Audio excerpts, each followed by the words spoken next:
I'm Olivier Ponti, Director of Intelligence and Marketing at ForwardKeys, the travel analytics company. Thank you very much for being here at WTTC, and you just had your discussion. Tell us about it. During this WTTC Global Summit, we've looked into global travel trends in 2024. So not only looking at the past, but also looking into the future using air travel data. Clearly, for us, this year, 2024, is the year of growth. This is following a year of recovery in 2023, but recovery that was uneven because not all world regions were growing or recovering at the same pace. And specifically, the Asia-Pacific region was lagging behind because it had taken longer for countries in this region to reopen to both inbound and outbound travel. What do you think caused the delay for Asia to pick up? I think public policies played a key role here. Asia hosts the #1 international market worldwide, at least pre-pandemic. That's China, and we all know that China waited for a long time before reopening its borders. So clearly, regional travel was negatively impacted by this delayed reopening. In 2024, all of those obstacles have been removed, and we could see a very strong recuperation of tourism, including from China. Tourism is bouncing back globally, and what types of travel, like perhaps adventure travel, luxury, or ecotourism, are growing most? It's really striking to see that in 2024, all types of travel experience are getting good traction. It's a stark contrast with what we saw during the pandemic when nature tourism and coast and sea tourism was very much in demand.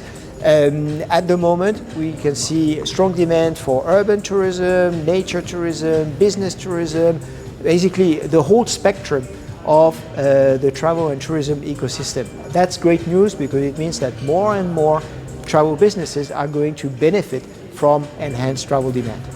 So, what new travel trends are you seeing as we head into 2025?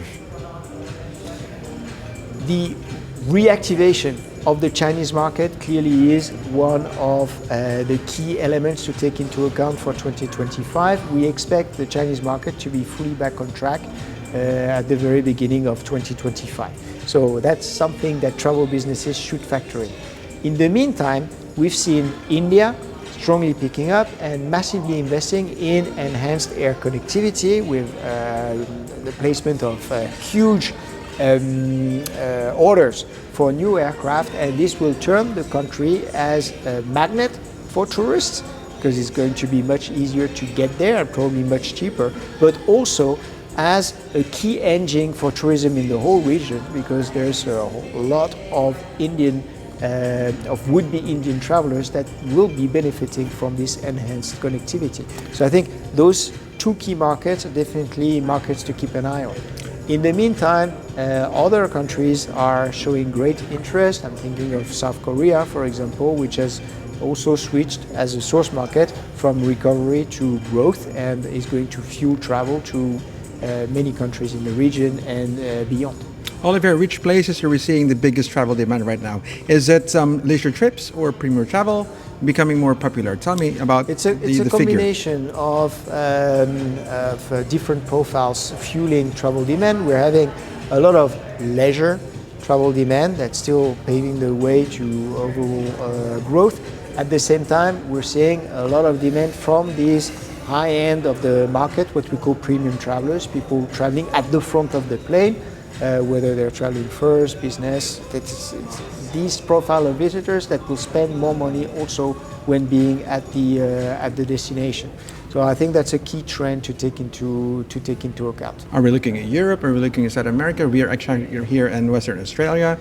That's a trend that's valid for most parts of the world, actually.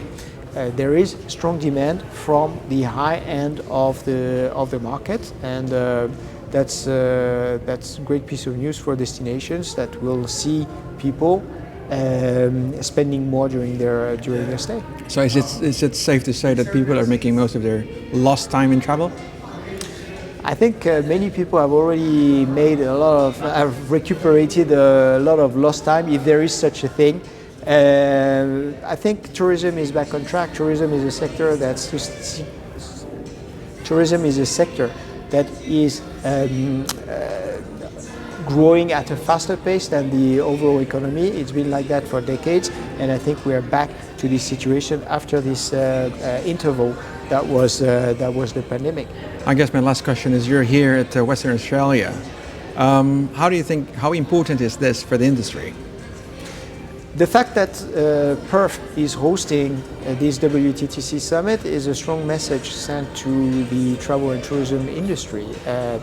This is the example of a destination that is investing massively in enhancing its air connectivity and which is turning into a hub as a gateway to the rest of Australia. They're developing routes faster than any other parts of the country, and we're seeing that this is actually helping diversify the type of travelers that make it to Perth and the type of experiences that they're having when being at the destination. The length of stay is quite long in Perth. People, once they are here, they want to make the most of it and visit the whole state. But at the same time, we're seeing an increase in short stays. Why? Because people intending to travel further into Australia think, hey, if I'm in Perth and there are plenty of things to do here, why not seize this opportunity to visit the city and the region and then continue my journey, which helps diversify the profile of those travelers and therefore enhance the resilience of the destination. Olivier, thank you very much for insight. You're most welcome.